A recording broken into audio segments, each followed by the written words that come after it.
Hi friends అందరికీ good morning. పొద్దున్నే ఎక్కడికి వెళ్తానని అనుకుంటున్నారు కదా. ఇక్కడ మా ఊరికి దగ్గరలో కర్ణాటక బార్డర్ ఉంది. ఆ బార్డర్ దగ్గర దగ్గర అంటే కర్ణాటకలోనే మొత్తము కోటిలింగాలు, కురుడుమలై, బంగారు తిరుపతి, ఆవని ఈ టెంపుల్స్ అయితే ఉన్నాయి. విజిట్ చేయడానికి అయితే ఈరోజు వెళ్తాను. ఎలా ఉంటుందో చూపిస్తాను. ఇప్పుడు మనము ఫస్ట్ వెళ్ళబోయే టెంపుల్ వచ్చేసి కురుడుమలై గణేష్ టెంపుల్. ఎలా ఉంటుందో అక్కడికి వెళ్ళి చూపిస్తాను, చూసేయండి. ఇప్పుడే కురుడుమలైకి అయితే రీచ్ అయినాము. ఇక్కడ పూజ సామాన్ అంతా అమ్ముతున్నారు.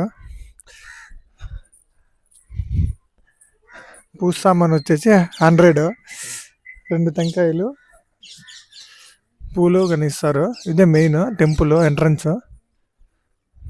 ఇంకా లోపల దర్శనానికి పోయి వచ్చేద్దాం.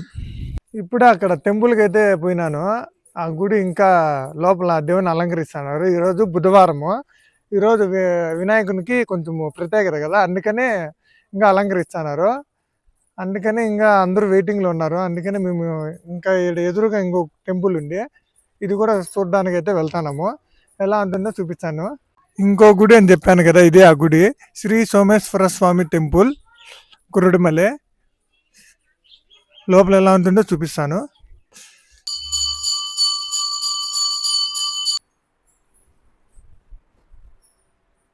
ఇప్పుడే దర్శనం అయితే అయింది. సోమేశ్వర స్వామి చూసారా, దర్శనం చేసుకున్నారా బాగా. ఇక్కడే కురుడుమలైలోనే ఉంటుంది ఈ టెంపుల్ కూడా. ఒకసారి ఎప్పుడైనా వచ్చినప్పుడు విజిట్ చేయండి. చూడండి ఎలా ఉందో టెంపుల్. చాలా బాగుంది నిజంగా. చాలా పురాతనమైన టెంపుల్ ఇది. చూడండి బ్యాక్ సైడ్ వినాయకుడు. ఈ గుడి వెనకాల ఎలా ఉందో కూడా చూపిస్తాను రండి. చాలా పాతకాలం కట్టడాలండి ఇవన్నీ. చూడండి మీరే బ్యాక్ సైడ్, గుడి బ్యాక్ సైడ్ ఎలా ఉందో.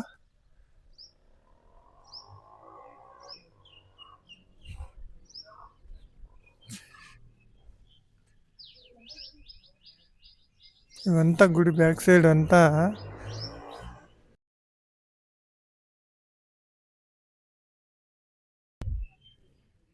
ఇక్కడ కూడా ఉన్నాయి చిన్న గుళ్ళు. సుబ్రహ్మణ్య స్వామి దేవాలయము, అక్కడ అక్కడ ఓ దేవాలయం ఉండేదో.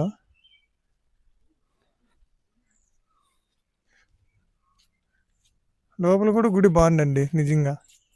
మీకు చూపిస్తాను స్వామివారిని ఇంకోసారి. ఇక్కడ చూస్తున్నారు అందరూ బ్యాక్ సైడ్ నుంచి స్వామివారిని. చూడండి.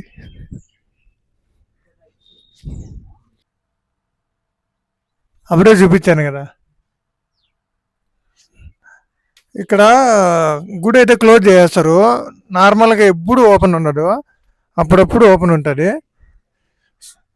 ఇప్పుడు ఓపెన్ లేనప్పుడు ఇలా ద్వారంలో అయితే చూసుకొని పోతారు గుడి ఫ్రంట్ సైడ్. ఇక్కడ చూడండి గుడి క్లోజ్. మేము దర్శనానికి వెళ్ళి వచ్చినాము, అప్పుడే క్లోజ్. ఇక్కడ పక్కనే కులదేవి అనే ఊర్లో గరుడ టెంపుల్కి అయితే వెళ్తున్నాము.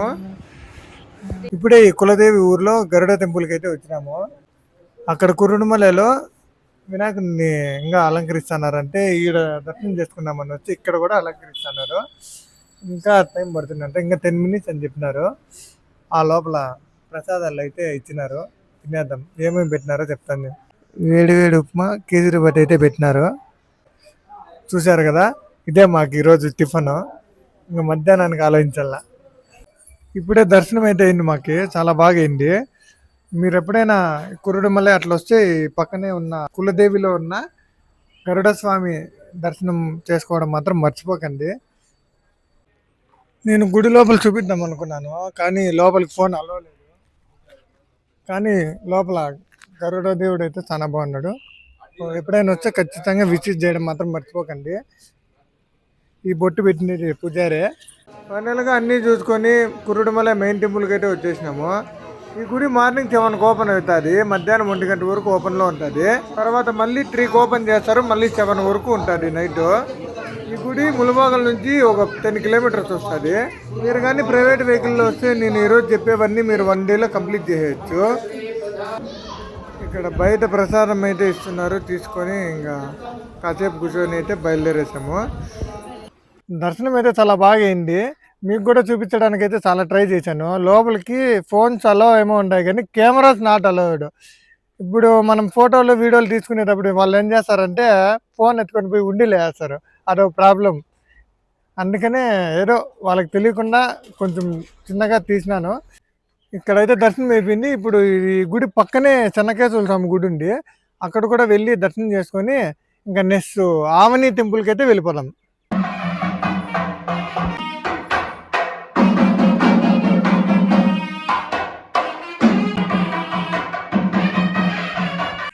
చెన్నకేశ్వర స్వామిని అయితే బాగా చూపించాను, దర్శనం చేసుకున్నారు కదా.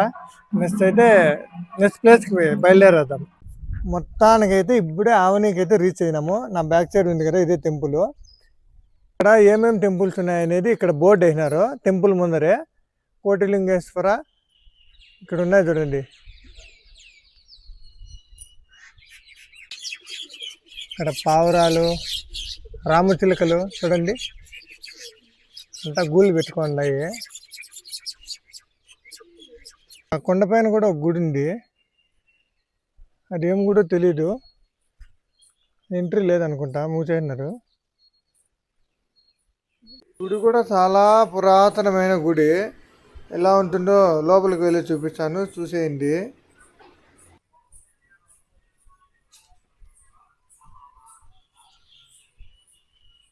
చాలా పురాతనమైన టెంపుల్స్ ఇవి, చూడండి మీరే.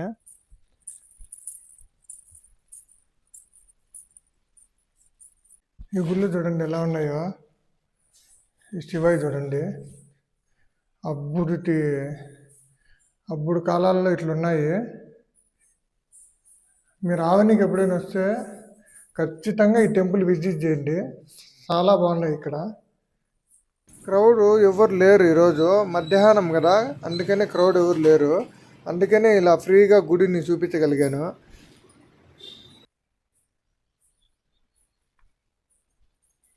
చాలా పెద్ద టెంపుల్ ఇది, చాలా పురాతనమైన టెంపుల్.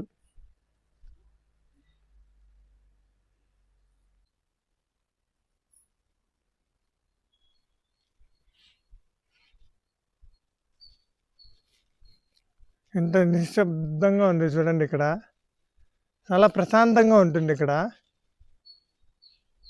మామూలుగా ఫెస్టివల్ టైంలో అయితే ఫుల్గా ఉంటుంది టెంపుల్, ఎవరు లేరు కాబట్టి కొంచెం నిశ్శబ్దంగా.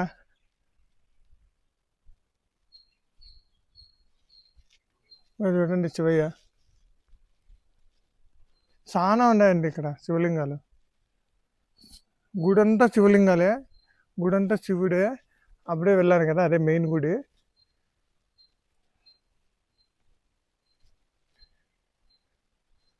ఇక్కడ కూడా శివుడే, మీకు కనపడుతున్నాడా?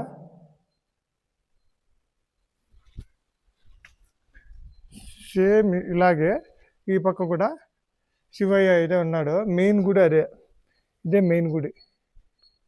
అక్కడైతే లోపల ఉన్నాడు శివయ్య. ఇక్కడ రథోత్సవానికి భలే జరుగుతుంది ఆవనిలో. మీకు తెలిసిన వాళ్ళు ఎవరైనా ఉంటే అడగండి ఒకసారి. రథోత్సవానికి భలే జరుగుతుంది, చూడండి ఎంతుండే రథము.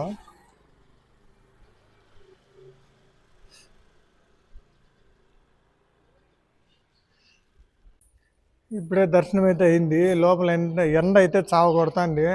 అందుకే ఇంకా నెక్స్ట్ బంగారు తిరుపతి అయితే వెళ్దాము. ఇక్కడి నుంచి అయితే బయలుదేరేద్దాము బంగారు తిరుపతికి, అక్కడ మాట్లాడుకుందాం. ఇప్పుడే బంగారు తిరుపతి అయితే చేరుకున్నాము. లోపలికి వెళ్ళి దర్శనం చేసుకొని మళ్ళీ మాట్లాడదాం. చూడండి ఎంట్రన్స్ ఎలా ఉందో. ఎండ మాత్రము మామూలుగా లేదు. మీరు ఎర్లీ మార్నింగ్ ఈవినింగ్ వచ్చాకైతే ట్రై చేయండి. ఇక్కడ దేవుడు కొంచెం హైట్లో అయితే ఉంటాడు, కొంచెం పైకి స్టెప్స్ ఎక్కి అయితే వెళ్ళాలి. ఈ టెంపుల్స్ అన్నీ మనకి 10 to 20 కిలోమీటర్స్ డిస్టెన్స్లోనే ఉంటాయి. ఈ కోనేరు అయితే ఎండిపోయింది, మామూలుగా అయితే వాటర్ ఫుల్గా ఉంటాయి. ఇది మెయిన్ ఎంట్రీ, అక్కడ అట్లా పోవాల లోపలికి. చూపిస్తాను వెళ్ళి ఎలా ఉంటుందో. ఇక్కడ క్రౌడ్ ఎక్కువైనప్పుడు ఇలాంటి క్యూల్లో అయితే వేస్తారు.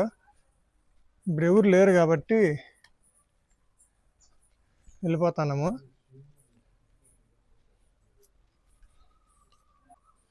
ఇక్కడ చూడండి గద్ద బొమ్మ. ఇక్కడ స్వామివారిని కిటికీలో నుంచి చూసి దర్శనం చేసుకోవాలి. స్వామివారు అయితే ఇలా ఉంటారు. ఇక్కడ అన్నదాన భవనాలు కూడా ఉన్నాయంట. మామూలుగా ఈరోజు అయితే లేదు, నార్మల్ టైముల్లో అన్నీ ఉంటాయేమో, శనివారాలు అలాంటి టైముల్లో. ఇది ఎగ్జిట్, ఆ పక్క ఎంట్రీ. చూసారు కదా దేవుణ్ణి ఎలా ఉన్నారో, ఎంట్రన్స్ అమ్మి ఎలా ఉన్నారు చూసారు కదా. ఇక్కడ పక్కనే కొండపైన శ్రీ పద్మావతి అమ్మవారి టెంపుల్ అయితే ఉంది. ఇక్కడ కూడా దర్శనం చేసుకోండి. ఇంకా అక్కడి నుంచి కోటిలింగేశ్వర టెంపుల్కి అయితే వెళ్ళిపోయాము. కోటిలింగాలకి అయితే చేరుకున్నాను. ఇప్పుడే లోపలికైతే ఎంట్రీ అయినాను. ఇంకా దర్శనానికి అయితే వెళ్ళిపోదాము. ఎలా ఉంటుందో లోపలంతా చూపిస్తాను. టికెట్ అయితే 1 పర్సన్కి 20 రూపీస్ ఛార్జ్ చేశారు. ఇక్కడ చాలా పెద్ద ప్లేస్ లోపల. ఇంత పెద్ద ప్లేస్లో కోటి లింగాలు అయితే ఉన్నాయి. ఇక్కడ లోపలే లడ్డు కూడా అమ్ముతున్నారు. ఒక లడ్డు 40 రూపాయలు అంట. ఇక్కడ చాలా మంది ముడుపులు కట్టినారు కోరికలు కోరుకొని. ఇదే ఈ కోటిలింగేశ్వర టెంపుల్లో మెయిన్ మంజునాథ టెంపుల్ ఇది. స్వామివారిని ఇంకా లోపల అలో లేదు కెమెరా, అందుకనే చూపించలేకపోయాను. ఇక్కడ చూడండి, ఎత్తు చూసినా శివలింగాలే. ఎక్కడన్నా చూడండి 4 వైపులు శివలింగాలే ఉంటాయి ఇక్కడ. మీరు ఎప్పుడైనా వస్తే ఖచ్చితంగా విజిట్ చేయడం మాత్రం మర్చిపోకండి. ఆడ గర్భగుళ్ళకి అయితే ఫోన్ చదవలేదు. ఇలా బయట వచ్చి ఇలా కొన్ని వీడియోస్ అయితే తీసి పెడుతున్నాను. ఇక్కడ మెయిన్ వచ్చేసి మెయిన్ వ్యూ పాయింట్ చూపిస్తాను చూడండి. కోట్లింగాల్లో నందీశ్వరుడు అండ్ శివలింగం, పెద్ద శివలింగం. ఇక్కడ అభిషేకాలు చేయాలన్నా ఏం చేయాలన్నా కూడా హెలికాప్టర్లో వచ్చి మరీ అభిషేకాలు చేస్తారు. చూడండి ఎలా ఉందో లొకేషన్. ఇక్కడ మొత్తం అన్ని కోటి లింగాలు ఇవి. ఎండ అయితే మామూలుగా లేదు. మీరు రావాలనుకుంటే ఎప్పుడైనా ఎర్లీ మార్నింగు ఈవినింగ్ అయితే రాండి. ఇట్లా మార్నింగ్ ఈవినింగ్ కాకుండా మధ్యాహ్నం వచ్చినారంటే తట్టుకోలేరు ఎండకి. ఒక 10 నిమిషాలు కూడా ఉండలేరు, మొత్తం ఎక్స్ప్లోర్ చేయలేరు ఎండకి. మామూలుగా మీరు ఎర్లీ మార్నింగ్ అట్లా వస్తే కాసేపు ఉండి చల్లపొద్దులో కాసేపు ఫొటోస్ దిగి వెళ్ళొచ్చు. ఇలా ఎండకు వస్తే చూడండి మొత్తం తట్టుకోలేము ఎండ మాత్రం. ఈ వీడియోలో మీకు ఎన్ని గుళ్ళు తిరగల్లా, ములబాగల్ నుంచి ఏ గుడి దగ్గరలో ఉండి చూపించాను కదా. అంతా 10 కిలోమీటర్స్ 20 కిలోమీటర్స్ డిస్టెన్స్లోనే ఉంటుంది. ములబాగల్ నుంచి కురుడుమలై టెంపుల్కి వెళ్ళండి. కురుడుమలై టెంపుల్ నుంచి ఆవని టెంపుల్కి వెళ్ళండి. ఆవని టెంపుల్ నుంచి బంగారు తిరుపతి వెళ్ళండి. బంగారు తిరుపతి నుంచి శ్రీ కోటిలింగేశ్వర టెంపుల్కి అయితే వచ్చేయండి. ఇక్కడ నుంచి ములబాగల్ 30 కిలోమీటర్ డిస్టెన్స్లో ఉంటుంది. బెంగళూరు 100 కిలోమీటర్ డిస్టెన్స్లో ఉంటుంది. నా ఇన్ఫర్మేషన్ కానీ మీకు నచ్చినట్లయితే లైక్ చేయండి, షేర్ చేయండి, సబ్స్క్రైబ్ చేసుకోవడం మాత్రం మర్చిపోకండి.